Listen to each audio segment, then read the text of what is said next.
Romanos 7.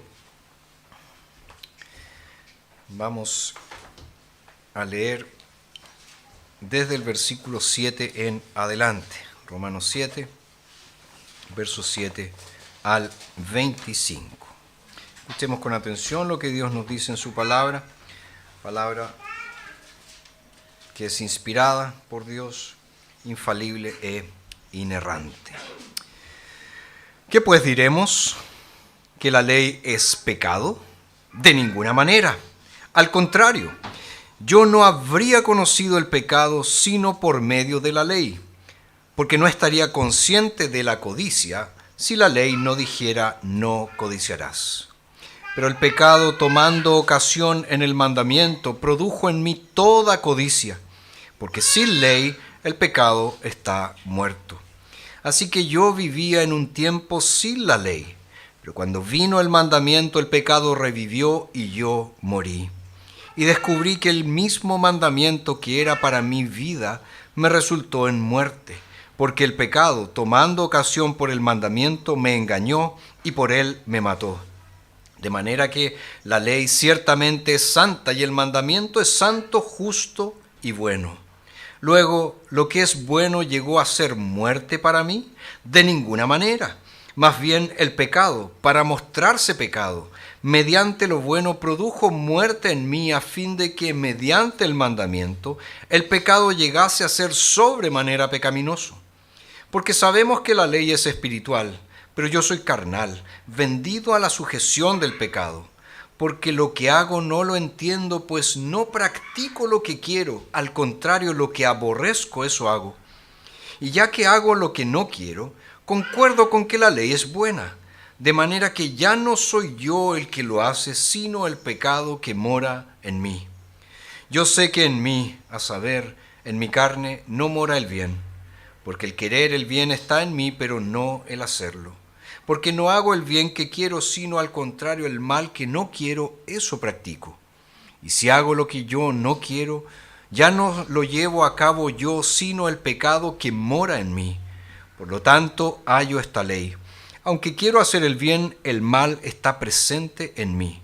Porque según el hombre interior me deleito en la ley de Dios, pero veo en mis miembros una ley diferente, que combate contra la ley de mi mente y me encadena con la ley del pecado que está en mis miembros. Miserable hombre de mí, ¿quién me librará de este cuerpo de muerte? Doy gracias a Dios por medio de Jesucristo nuestro Señor. Así que yo mismo con la mente sirvo a la ley de Dios, pero con la carne a la ley del pecado. Hasta allí la lectura para hoy. Nosotros seguimos en esta serie de sermones en la carta del apóstol Pablo a los Romanos, serie que hemos titulado Romanos, el Evangelio de Dios. Y estamos ya en esta última parte del capítulo 7, llegando prácticamente a la mitad de esta carta. Y fíjense que aquí, en el texto que acabamos de leer, Pablo continúa su exposición acerca del lugar de la ley en la vida del cristiano. Él ya mencionó, y vimos eso la semana pasada, que el creyente debe morir a la ley para casarse con otro, es decir, para casarse con Cristo. Y él nos ha dicho que ciertamente hemos muerto a la ley, pero también nos ha dicho que la ley ha muerto para nosotros. Y ahora entonces, como creyentes, estamos vivos para Cristo Jesús.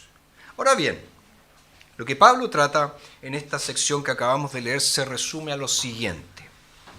¿Cómo la ley, que es justa, que es santa, que es buena, vino a ser instrumento de pecado y muerte para mí? ¿Cómo esta ley que es perfecta, esta ley que es justa, vino a ser un instrumento de pecado y muerte? Y la respuesta de Pablo, como vamos a ver en unos instantes más, es que la culpa no la tiene la ley. La culpa la tiene el pecado que habita en mí, el pecado que mora en mí. El pecado, dice Pablo, ha usado la ley para producir más pecado, para producir muerte. Ahora, mucho se ha escrito acerca de la identidad del yo en esta sección. ¿De quién está escribiendo el apóstol Pablo? ¿Verdad?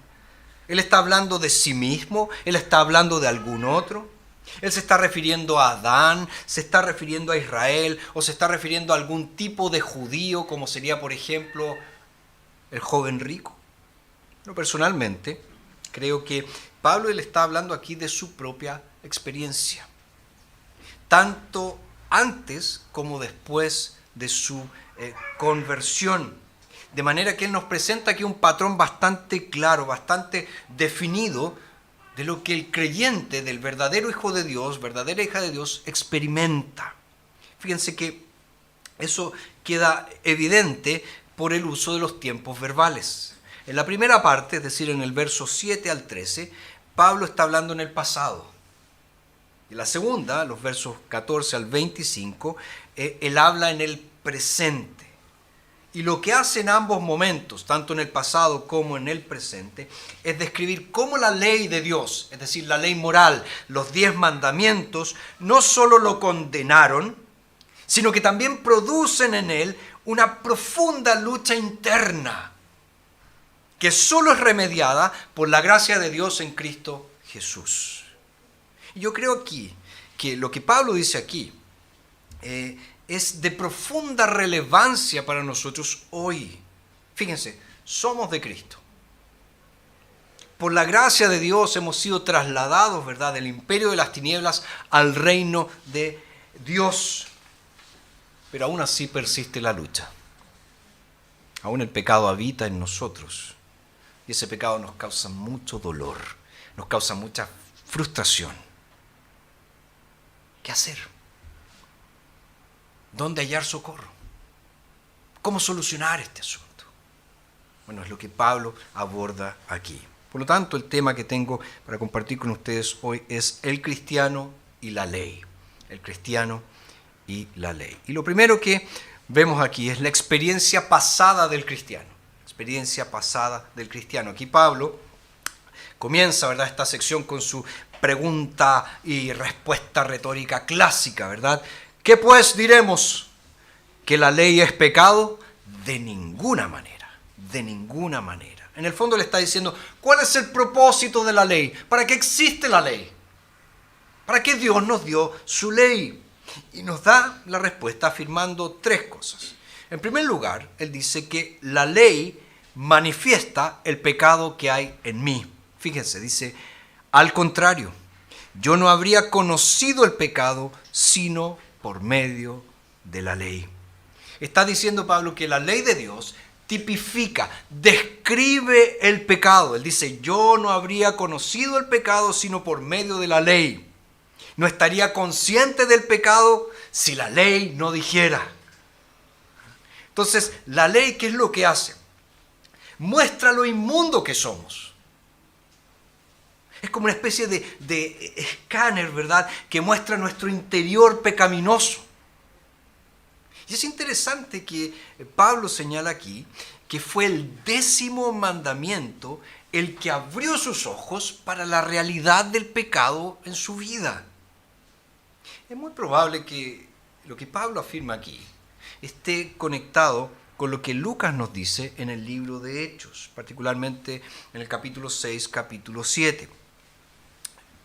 Una ayuda de memoria. Hechos 6, verso 8 en adelante, está hablando de el testimonio poderoso que dio Esteban, hombre de Dios, que proclamó el Evangelio y que generó bastante controversia al punto que finalmente lo mataron, fue martirizado. Fíjense que Lucas allí nos da alguna información, nos dice que los que discutían con Esteban eran los pertenecientes a la sinagoga de los libertos. Y esa sinagoga de los libertos quedaba ¿dónde? En Tarso, donde el apóstol Pablo había nacido y había sido criado. Entonces Pablo pertenecía a esa sinagoga. Y lo que Pablo nos dice acerca de sí mismo en el judaísmo es que él aventajaba a todos sus pares, que él como fariseo era uno de los mejores, era el top 1 de los fariseos. Y él ve a Esteban, escucha a Esteban, oye la predicación de Esteban. Seguramente estaba allí viendo cómo Esteban respondía a cada una de las objeciones que se le levantaba. ¿Y qué sucedió? Comenzó a codiciar a Esteban, a ver que Esteban era mejor que él, que Esteban era más versado en las escrituras que él. Y finalmente esa codicia llevó ¿a qué? A que él consintiera en que mataran a Esteban. Los celos provocados por el testimonio de Esteban impulsaron, ¿verdad?, a Pablo a decir, ok, mátenlo y dejen sus ropas aquí al lado mío, los que van a ejecutar a Esteban. Entonces, ciertamente, Pablo está diciendo que esta ley de Dios, esta ley que es perfecta, que es buena, que es santa, ¿qué hace? Manifiesta el pecado que hay en mí. Y él lo entendió muy bien en su propia vida. Pero también nos dice Pablo que la ley incita el pecado que hay en mí. Verso 8 dice, pero el pecado, tomando ocasión en el mandamiento, produjo en mí toda codicia. Produjo en mí toda codicia. Fíjense, está diciendo que que la ley estimula el pecado que hay en nosotros. Esa expresión que utiliza Pablo aquí, tomando ocasión, es como decir, bajo ciertas circunstancias, ¿qué hace el pecado? Toma la ley e incita el pecado que hay en mí. El pecado entonces se encuentra en la ley una base para despertar, una base para manifestarse, una base para salir a relucir. Y ahora esta palabra, que es traducida en nuestras versiones como ocasión, tomando ocasión, en otras versiones es traducida como tomando oportunidad, fíjense que se usaba con referencia a una base de operaciones militares. Es decir, una base de operaciones para el siguiente ataque. Por lo tanto, ¿qué está diciendo Pablo? El pecado establece una base, establece un punto de ataque dentro de nosotros y utiliza el mandamiento de Dios para provocarnos a fin de destruirnos, a fin de atacarnos, a fin de destrozarnos. Entonces, la ley incita el pecado que hay en mí. Pero también dice Pablo que la ley condena el pecado en mí.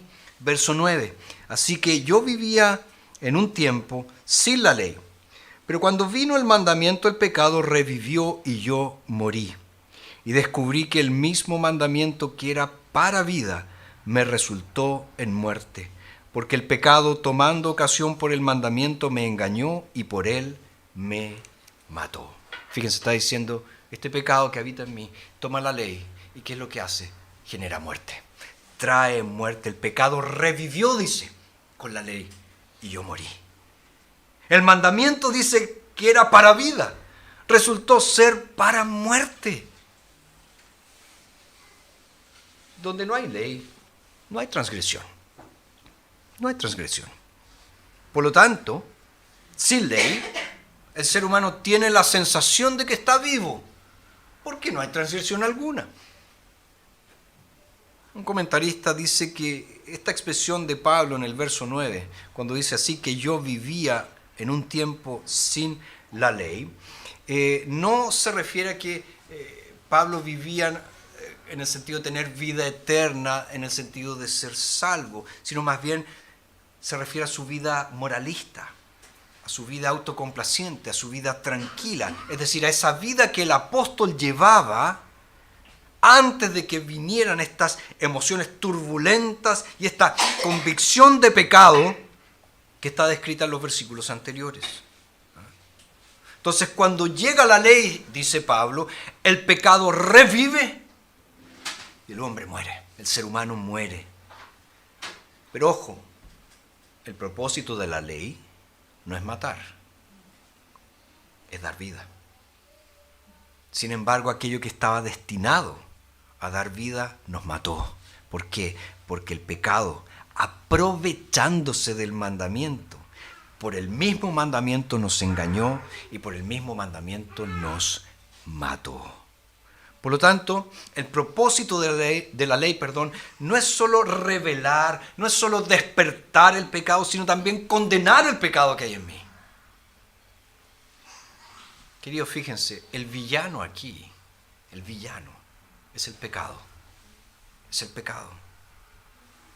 Calvino dice que el pecado reside en nosotros y no en la ley, ya que la concupiscencia perversa de nuestra carne es su causa. Esa es la causa del pecado, no la ley. La causa del pecado es la concupiscencia, estos deseos perversos que hay dentro de nosotros.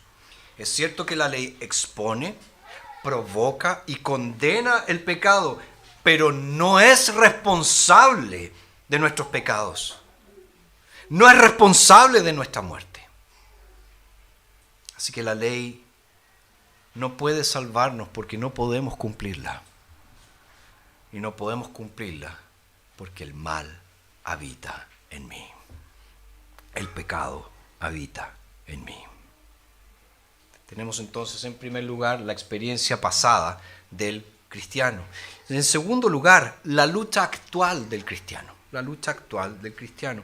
Pablo, ojo, yo creo que ya se dieron cuenta, no escribe aquí de manera impersonal.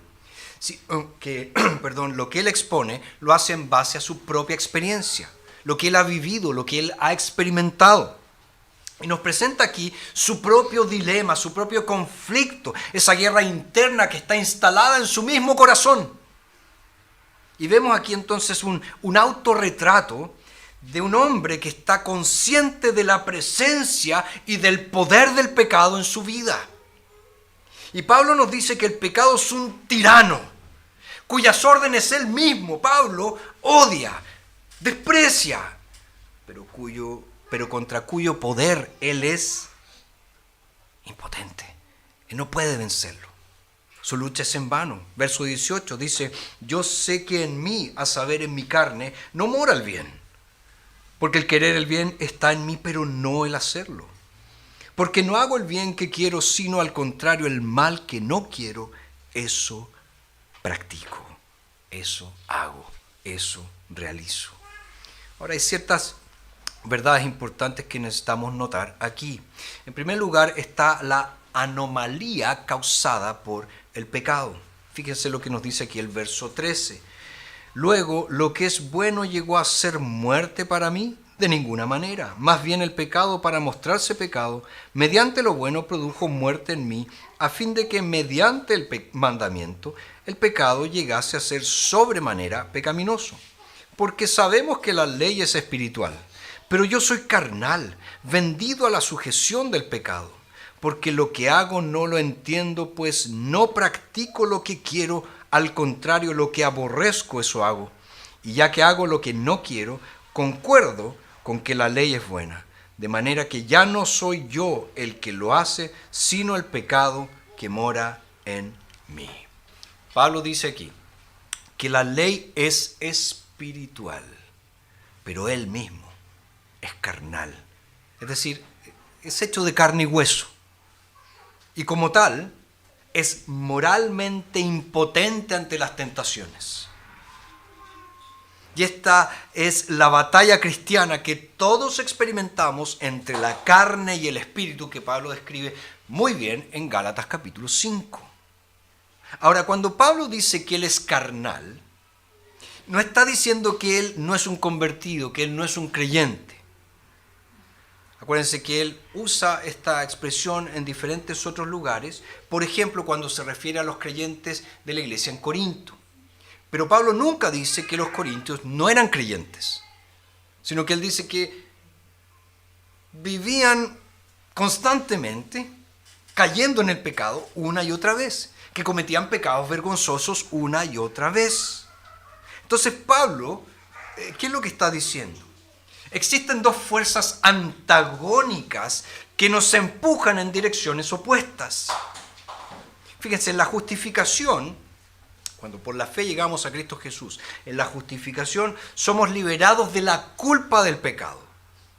Pero en la santificación que es concomitante a la justificación, nosotros somos liberados del poder del pecado. Pero solo en la glorificación, cuando estemos para siempre en presencia de Dios, seremos salvos de la presencia del pecado. Entonces necesitamos entender esa dinámica, porque de lo contrario nuestra vida cristiana va a ser muy mal comprendida. Todavía nosotros lidiamos con el pecado que nos asedia. Y debemos reconocer entonces que como cristianos vivimos en esta tensión entre el ya, aquello que ya ha ocurrido, pero el todavía no, lo que está por ocurrir, lo que Dios ha prometido por ocurrir.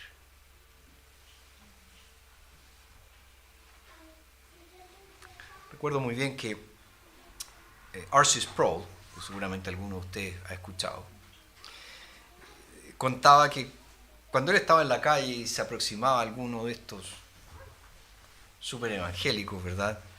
Y le preguntaba, hijo, ¿eres salvo? Él siempre respondía, depende. Y ahí quedaba la otra persona medio, ¿depende de qué? Bueno, él decía, la Biblia dice que yo he sido salvado, que estoy siendo salvado y que seré salvado. Entonces, ¿de cuál estás hablando tú? Y ahí producía un cortocircuito en la persona que estaba intentando llevarlo supuestamente a los pies de Cristo. Pero necesitamos entender esa dinámica que nos presenta la Escritura. Nosotros somos salvos, hemos sido salvados de nuestros pecados, sí, ciertamente. Estamos siendo salvos, sí, pero seremos salvos del pecado. Y acuérdense siempre de esos momentos. Hemos sido salvados de la culpa del pecado, hemos sido salvados del poder del pecado, y seremos salvos de la presencia del pecado. Justificación, santificación, glorificación. Es muy importante que entendamos eso. Entonces, el análisis de la ley que hace Pablo aquí tiene un propósito muy práctico. Él afirma que la ley no nos puede justificar. La ley por sí misma tampoco nos puede santificar. La ley es poderosa para condenar, pero es incapaz de salvar al pecador. ¿Por qué? Por causa del pecador, no por causa de la ley. Fíjese, la ley es rapidísima para detectar el pecado, pero es incapaz de eliminar el pecado que permanece en nosotros.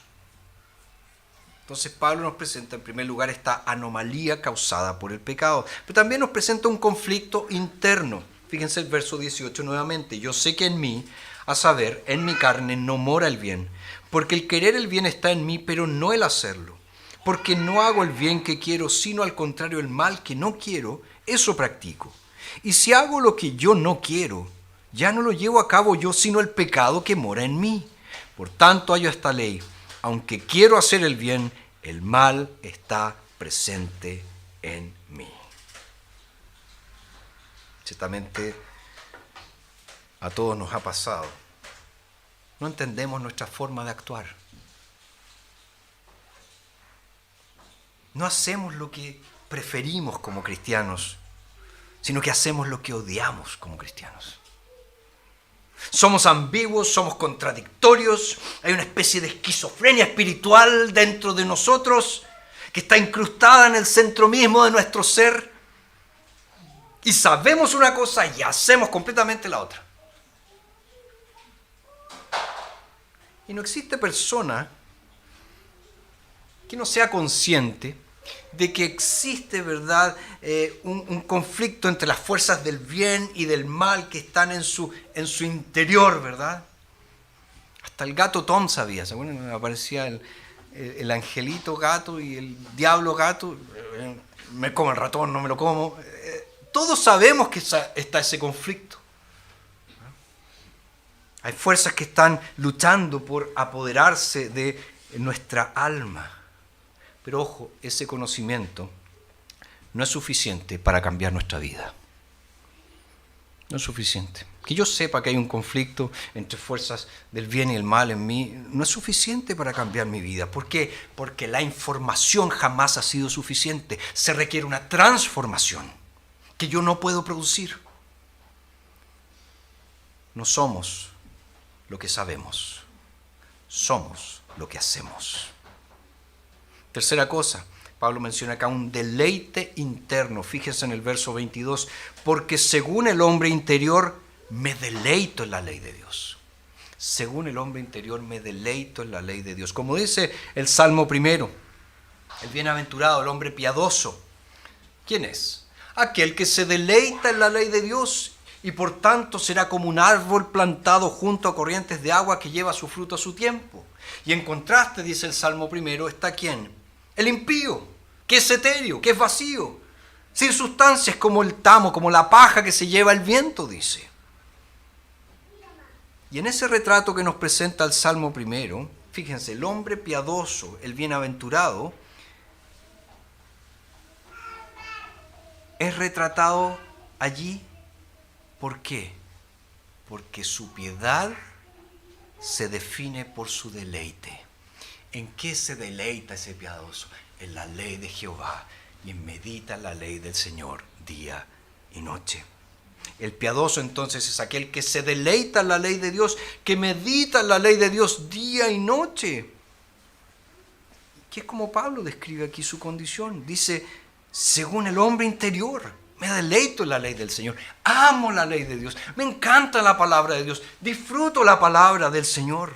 Y Pablo usa aquí un conjunto de palabras, ¿verdad? Habla del hombre nuevo, del hombre viejo, del hombre interior, del hombre exterior, del hombre pecador, del hombre espiritual, etc. Y todo ese lenguaje está ¿para qué? Para presentar este contraste entre el hombre en Cristo y el hombre sin Cristo. De la persona que es creyente con la persona que es incrédula. El creyente se deleita en la ley de Dios, ama la palabra de Dios, ama las Escrituras. El impío no. Las aborrece, las detesta, no quiere nada con ellas. Los convertidos entonces aman la ley del Señor. Los pecadores la odian, no la soportan.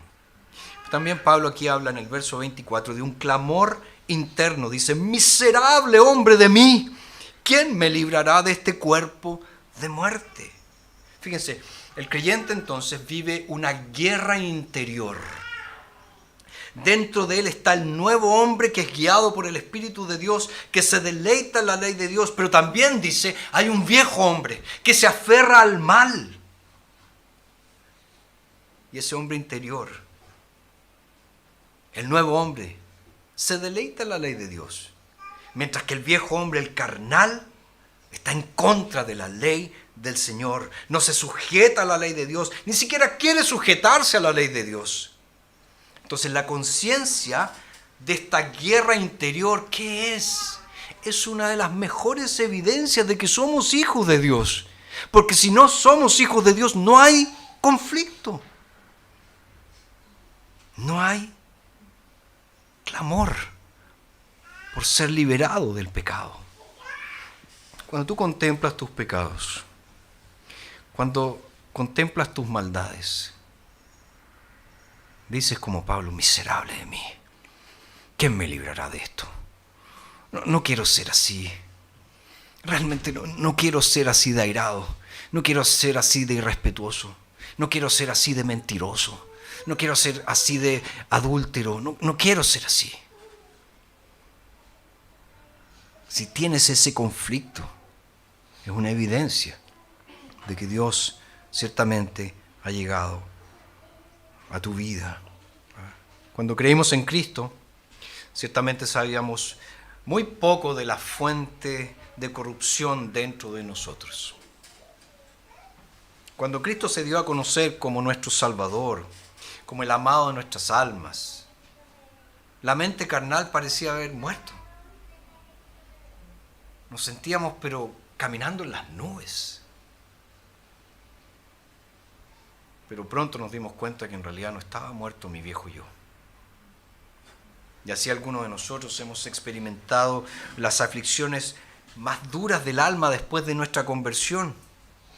¿Por qué? Porque somos conscientes del pecado que habita en nosotros. De allí ese grito, miserable de mí, miserable de mí.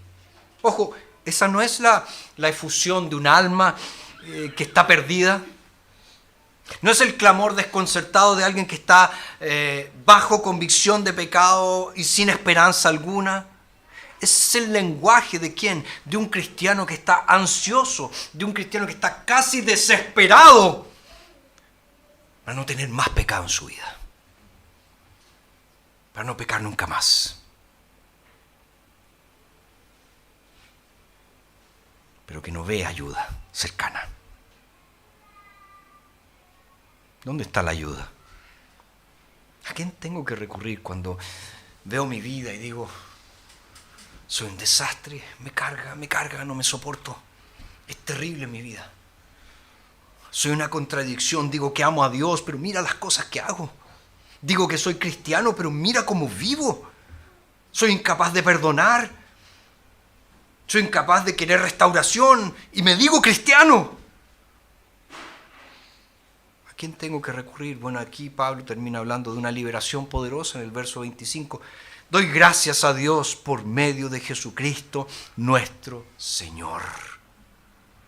Fíjense, el creyente que lamenta su corrupción, este creyente que anhela la liberación final en el día de la resurrección, sabe muy bien que la ley no puede rescatarlo, pero se regocija en Dios por medio de Cristo, su único Salvador.